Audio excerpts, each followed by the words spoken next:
Are you trying to establish your brand as a thought leader? Start a podcast, invite industry experts to be guests on your show, and watch your brand become the prime resource for decision makers in your industry. Learn more at sweetfishmedia.com. You're listening to B2B Growth, a daily podcast for B2B leaders. We've interviewed names you've probably heard before, like Gary Vaynerchuk and Simon Sinek, but you've probably never heard from the majority of our guests. That's because the bulk of our interviews aren't with professional speakers and authors. Most of our guests are in the trenches leading sales and marketing teams. They're implementing strategy. They're experimenting with tactics. They're building the fastest growing B2B companies in the world. My name is James Carberry. I'm the founder of Sweetfish Media, a podcast agency for B2B brands, and I'm also one of the co-hosts of this show. When we're not interviewing sales and marketing leaders, you'll hear stories from behind the scenes of our own business. We'll share the ups and downs of our journey as we attempt to take over the world. Just kidding. Well, maybe. Let's get into the show.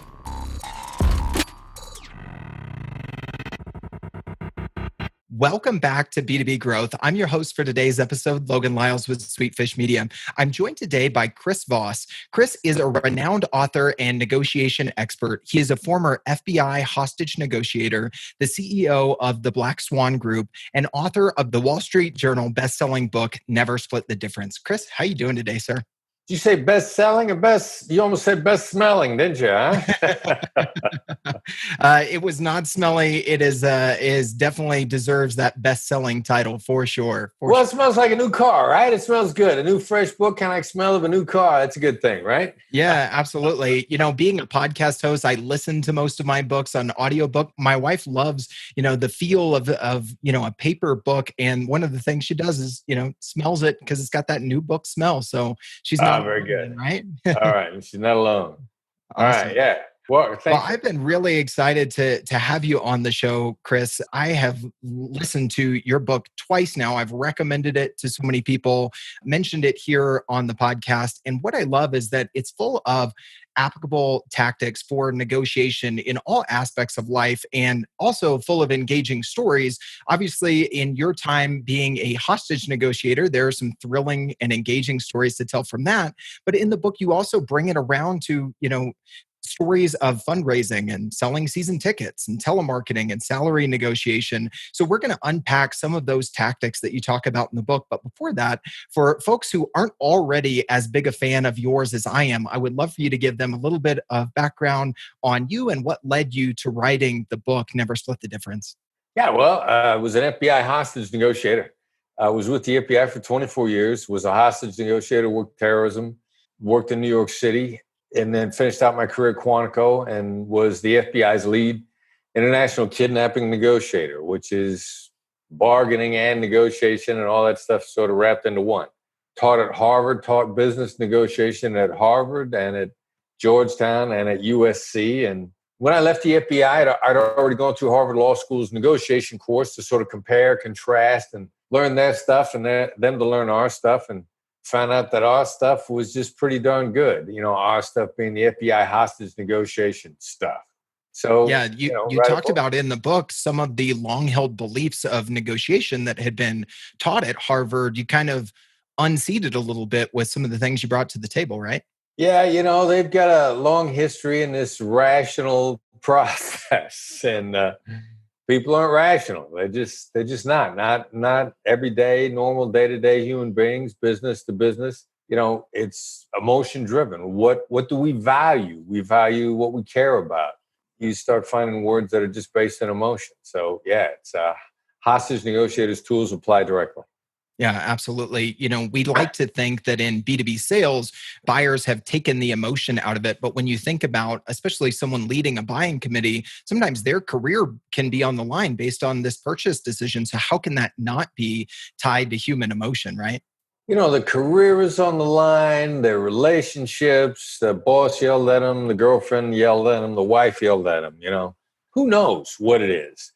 And that's the whole point of these negotiation skills, is to be able to find out and then be able to get in with those same sort of emotional intelligence, tactical empathy, and change somebody's mind if you get the chance. Yeah, absolutely. So we're going to be talking about 4 specific negotiating tactics that you can use in B2B sales, in negotiating a job, in a lot of different areas of life. And I think it's important what you touched on there is that these can be seen as, tricks or manipulation. But I love this quote from the book, Chris. You talked about viewing them as extensions of natural human interactions. You said creating an empathetic relationship and encouraging your counterpart, whoever you're negotiating with, to expand on their situation is the basis of healthy human interaction. And it seems like, as people will hear as we talk about all of these, they all contribute to and play a role in active listening. In your opinion, why is active listening so important when it comes to negotiating, whether that's a terrorist or a procurement official? Well, let's take some of these things a couple of steps farther. This is not just active, this is proactive. This is selective. I mean, some people refer to this as listener's judo. We use the term tactical empathy just because we know so much about how the brain actually works now that we have neuroscience, that we can take these and put them right straight into how people make decisions. And people make decisions, your decision wiring, if you will, in your brain is terrorist decision wiring is the same as a business person's decisions wiring. The limbic system, fear of loss, the overriding decision factor in all human decisions. Doesn't matter if you're with ISIS or AT&T. I love that, Chris. All right. So we're going to be talking about 4 specific strategies: mirroring, labeling. We're going to be talking about the power of no, and a really great chapter of the book in getting to that's right. So let's walk through these one by one. The first, explain to listeners who haven't read the book, what is this strategy of mirroring? Well, there's a couple things in the book that just seem like magic to people. Mirroring is one of those Jedi mind tricks. It's not the body language mirroring. It's not that nonsense. A hostage negotiator's mirror is just repeating the last 1 to 3 words or a selected 1 to 3 words. And it's so stupidly simple and it's so effective. People expand, people continue. People let you know how strong or soft their position is. In some cases, it's better than a question. If you say something that I don't understand, I could say, what did you mean by that? Or I could just mirror 1 to 3 words of what I wanted to learn more about. The mirror is far more effective at getting you to talk. My son Brandon calls it connectors. I mean, he says it somehow connects the synapses in your head, that instead of simply saying the same thing over again, with the same words, only louder, just like an American overseas, you'll expand, you'll change on the words, you'll give me a lot more information. A mirror is just insanely simple, remarkably ridiculously effective skill. Yeah, very simple, but can almost have the impression of, like you said, a Jedi mind trick. So let's talk that through a little bit. Let's talk through an example. I'm a B2B salesperson and someone says to me, this is, just not near the top of our priority list. If you were mirroring, what would be the response there to maybe get the person on the other end of the call to respond or elaborate a little bit more? Well, I could say it one of 2 ways. I could say the top of your priority list, or I could say your priority list. Either one of those is a different version of the same mirror, different tonality. Mm-hmm. One is very encouraging. I want you to go on. I want you to expand. I want you to help me understand. It's better than saying help me understand, but it gives that feeling, what you say and what they hear, what they feel. Mm-hmm. I say your priority list. I mean, that is, you feel respect there. You feel like I'm recognizing something that's really important to you. Makes you feel very comfortable with the concept. It encourages you to go on. It gives you this feeling that I'm really listening and that I'm aware that you really want me to get. People are happy to talk at length with us if they feel that we'll actually listen and respect what they have to say. Most people are used to being argued with, told how you're wrong. Our value proposition overrules your priorities. opinions, all this nonsense. People will just tell you everything if you just indicate that you're actually going to listen and you're not going to argue. It sounds so stupid, but most people either don't listen or argue, or if you're arguing, you're not listening anyway. So that's why so many salespeople have a lot of trouble, because they're so busy making their pitch, they're not listening. Yeah. Yeah. And in order to be a proactive listener, as you put it, Chris, you have to get them talking. And otherwise, it's going to sound like an interrogation. You're asking these closed-ended questions and you're getting very short answers. Very tough to be a proactive listener if you can't get the other side talking. And so there are some steps here to mirroring. You touched on a couple of them already, repeating the last three words or the important 1 to 3 words of what they said, watching your tone. And then there are some other steps that you mentioned in the book in how you actually use a mirror to convey that I want to hear more, using silence and a couple of other phrases that you can mix in with the mirror, right? Well, you can throw an "I'm sorry" in front of it and mirror. "I'm sorry" is a great attention getter if you use it at an unexpected time. And the unexpected time is before you speak, because the other person is going like, "Oh, interesting. What are you sorry about?" And if they're asking themselves that, they're listening. You've just caused them to wonder what you're going to say next. And when they wonder what you're going to say next, they're listening. You hit them with "I'm sorry," your priority list. Now they feel like they want to go on. They feel like that they can enlighten you. They feel very safe and protected. And people, when they are correcting us or enlightening us, they'll say some stuff they wouldn't say otherwise. And, that's the point, to get them talking in a very unguarded fashion.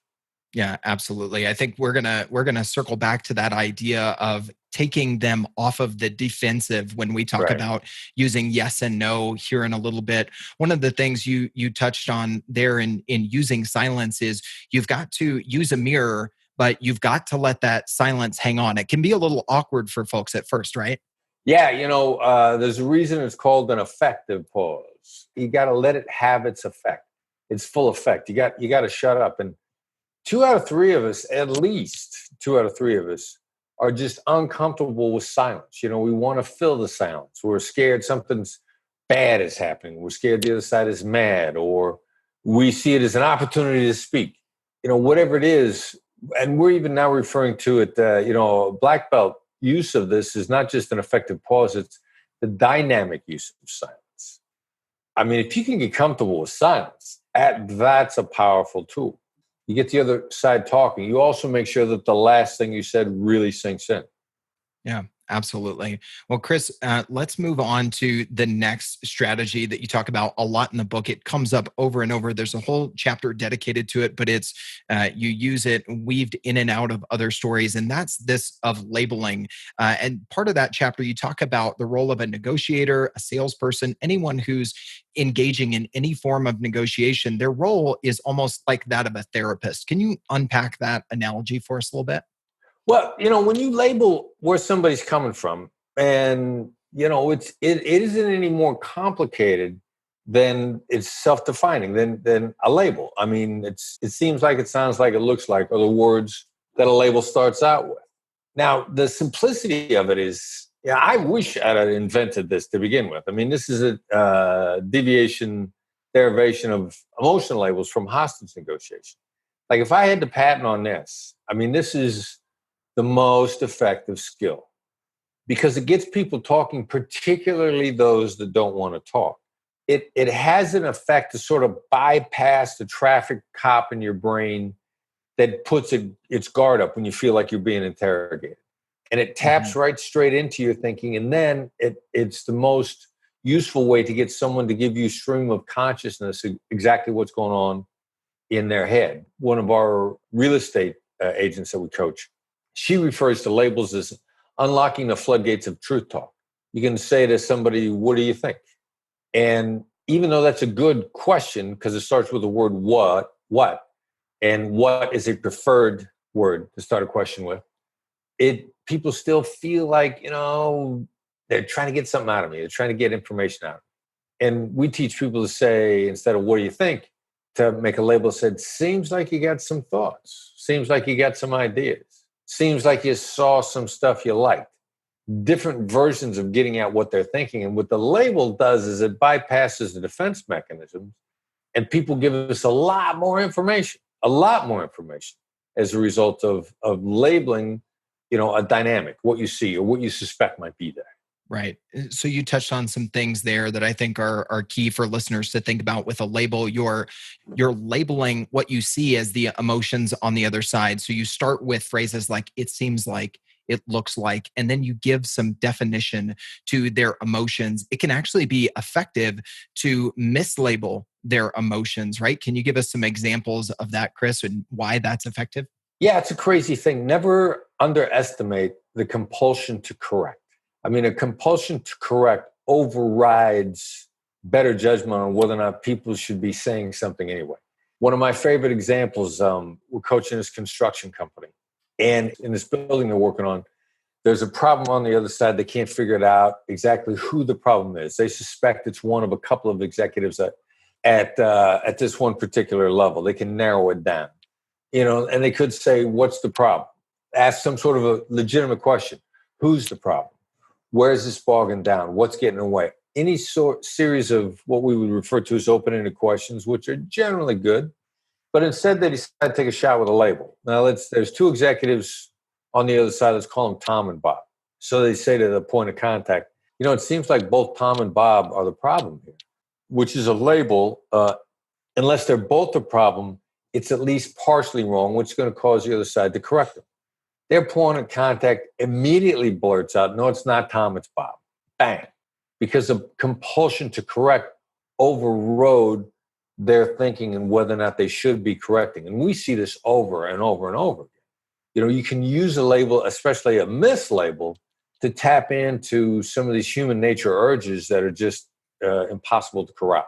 Yeah, because in that example, Chris, had they just said, do you think Bob is the problem? Then the natural reaction would be to save face, to protect Bob. There are a number of different emotions that can trigger versus the open-ended question, kind of that prod of the label there of labeling a situation or an emotion that initiates some sort of correction. The other area that you talk about a lot where this can be effective is this idea of an accusation audit. A lot of us, when we're going to deliver bad news, we tend to try to acknowledge the emotions, but we do it in a really bad way. We say something like, Chris, I don't want this to come across as harsh, but da da da da da. Tell us a little bit about why that is wrong and a better way to do it.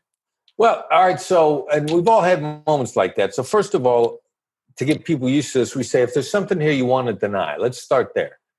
So in that instance, you said, I don't want this to come across as harsh. That's a denial of a dynamic. Now, you're trying to deny it because your radar, your emotional intelligence, your spidey sense is picking up that it's going to come across as harsh. All right, so the 2 millimeter shift, instead of the denial, is just to label it, to call it out and say, look, I'm sure this is going to come across as harsh.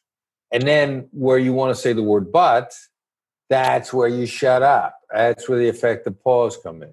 Because if you label this dynamic properly, labeling negatives diffuses negatives.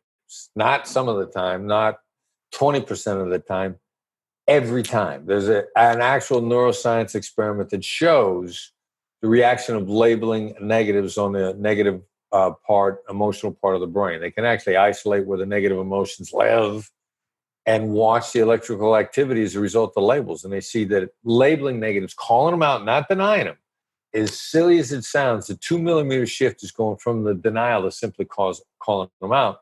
And that diminishes it every time. Yeah, it's almost like embracing it, because when you deny it, it actually validates that negative even further. So you're actually doing yourself more harm than you think. And also, when you put in that but afterwards, you've completely negated everything you said up to the but, right? And so stopping just short of that but, leaving some silence, give them a chance to respond, because our tendency, we get nervous in these situations.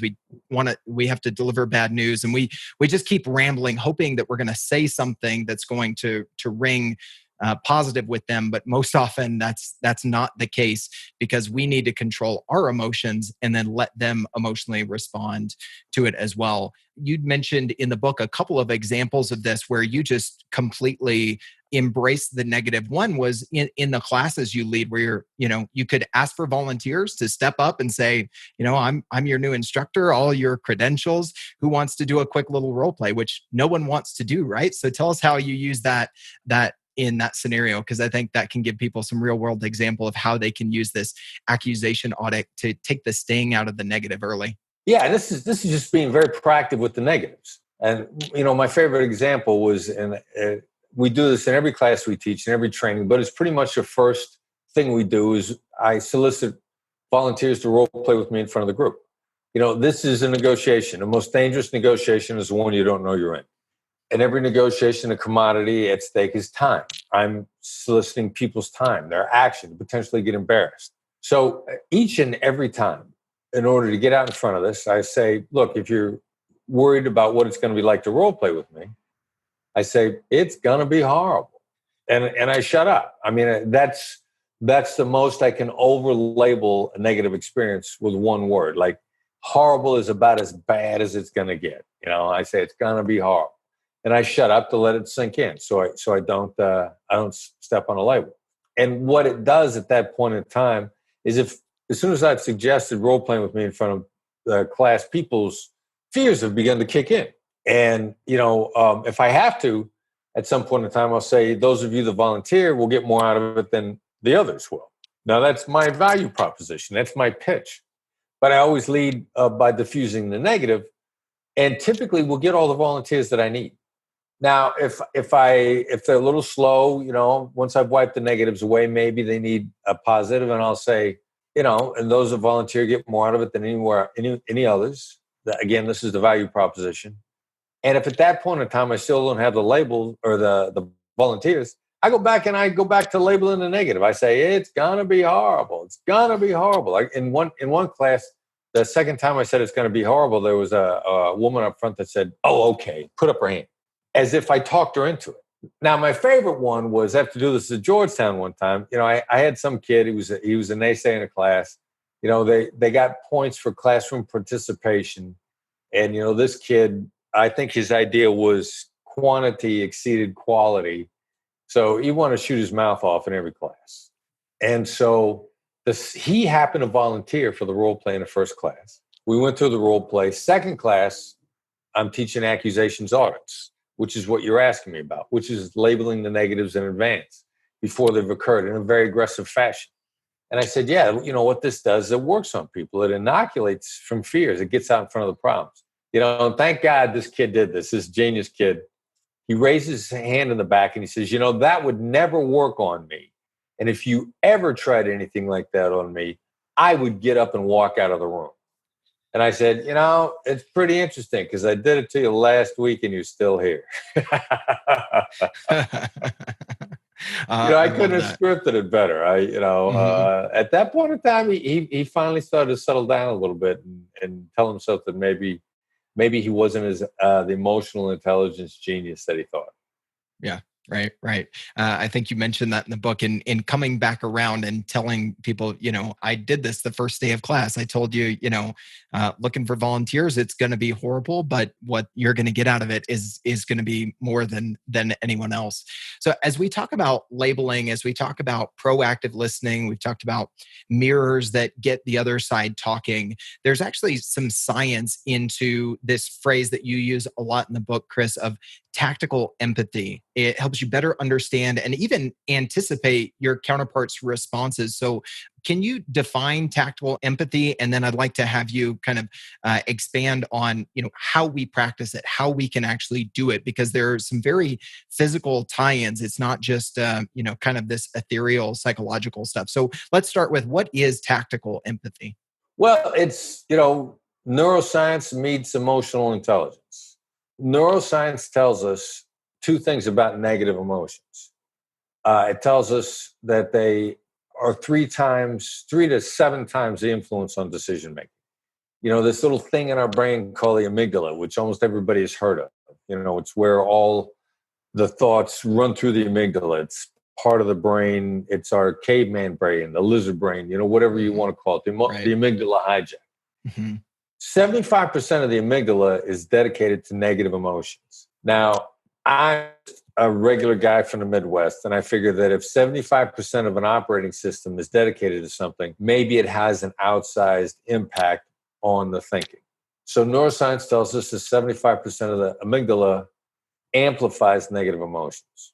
Neuroscience also tells us that the mere identification of negatives diffuses them. Now, it doesn't tell us how much, it just tells us that's the effect it has. Each and every time, the degree that it diffuses them, the percentage that it diffuses them, that might change depending upon a variety of instances, but it does diffuse every time. So the tactical application of that is, I'm going to start labeling negatives. I'm going to get faster and I'm going to get farther by doing that, which is one of the reasons why the people that we coach, we accelerate their deal making. I mean, ridiculously much faster. You make deals faster by getting rid of negatives than you do by pitching positives. Plus, your implementation is much cleaner if you deal with the negatives up front. So it's a delay to save time. It's the delay that accelerates the whole process. That's tactical empathy, just knowing how the brain works and dealing with it. All right, everybody. If you enjoyed the conversation so far with Chris Voss, make sure you tune in tomorrow for the rest of my conversation with him. In tomorrow's episode, we'll get into 2 more tactics from FBI hostage negotiation that you can use in a B2B sales context. We'll be talking about the power of no, taking away some of our fear of no in sales, and how we usually put yes on this pedestal that it needs to be taken down off of.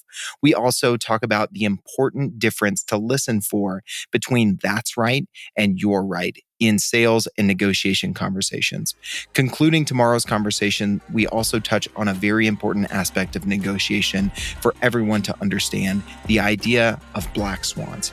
All right, guys, hope you enjoyed today's episode and check out tomorrow's as well.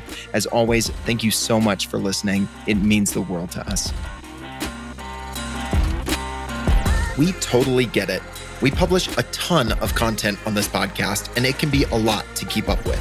That's why we've started the B2B Growth Big 3, a no-fluff email that boils down our 3 biggest takeaways from an entire week of episodes. Sign up today at sweetfishmedia.com/big3. That's sweetfishmedia.com/big3.